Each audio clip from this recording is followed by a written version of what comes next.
Dear Diary, I arrive at the last place in the world that I want to be, the Autumn Haven Mall. Diary, have you ever been to a mall?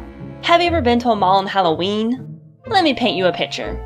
It's a normal day, just like any other. A day filled with people casually wandering around clutching their grande iced mocha frappuccinos, the teenagers in the corner trying to steal 3 pairs of jeans, and your managers on the phone wondering why you haven't sold enough pairs of shoes. You can hear the faint distant yells of a child having a temper tantrum, their screams echoing off the glass and granite that make up your retail cage. You think, only a couple more hours, I can make it through, with the help of the little vodka airplane bottle you have stashed in the back. You smile. It feels like someone is controlling your face with little marionette strings. Someone took a shit in the fitting room. You smile. A lady is slamming her hands on the counter and demanding the number for home office.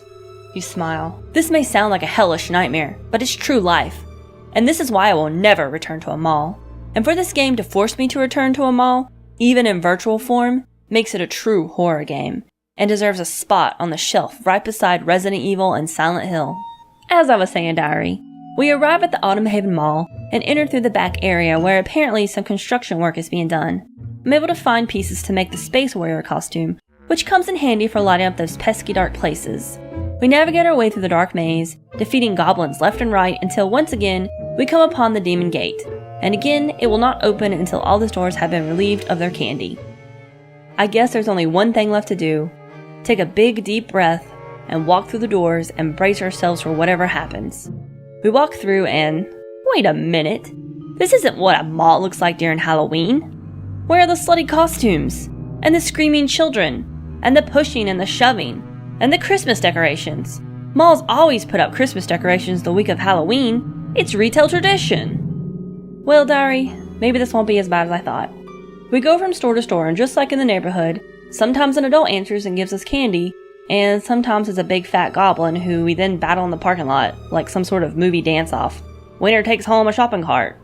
We see Bob for a second time, who again offers us to Bob for his apples. Jesus, man, you're really not supposed to be within 50 feet of the children. Court orders.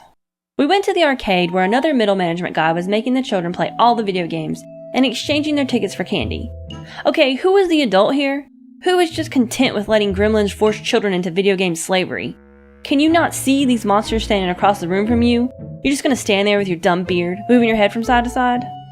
We scared Bo John and his helper off, who fled through a hole behind one of the arcade machines. We followed and discovered a small child that was trapped in the walls. I would be surprised if malls mix their mortar with children's bones. Lucy decided to join our group, and with her help, we succeeded in winning the group costume contest, and even earned a new costume, a ninja.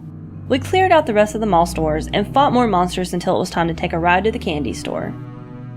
Outside the candy store, we saw Reynolds just chilling in a bag of candy, and I thought maybe this was it. We could nab my brother and go home. But this little guy shows up, Mexel, riding a wind-up toy. Can we just kick him in the face and go home? Do we really have to fight him? I'm pretty sure we can take him, even with our short little kid arms. Okay, fine, let's make a big deal out of it. And I don't even have to say it. You know how this battle ends. But then Dorsilla, that bitch, shows up and lets Reynolds hear a recording, taken completely out of context I might add, of Ren complaining about him. And he gets all butthurt and walks off. And I have no idea where he thinks he's going, Diary. Does he really think he can just walk past the leader of the monsters and just go home? Of course not. So Dorsilla decides to capture us anyway, so she can make her candy quota. What kind of corporate bullshit is this? Next thing I know, we're all stuck in this bramble patch next to a big blue portal wearing shitty candy corn costumes. I bet these costumes don't even have any powers, unless you count making people barf. I'm not sure how we're gonna get out of this one, Diary. Till next time, your shitty candy corn friend, Brittany Saturn. But now wait a minute, I'm talking about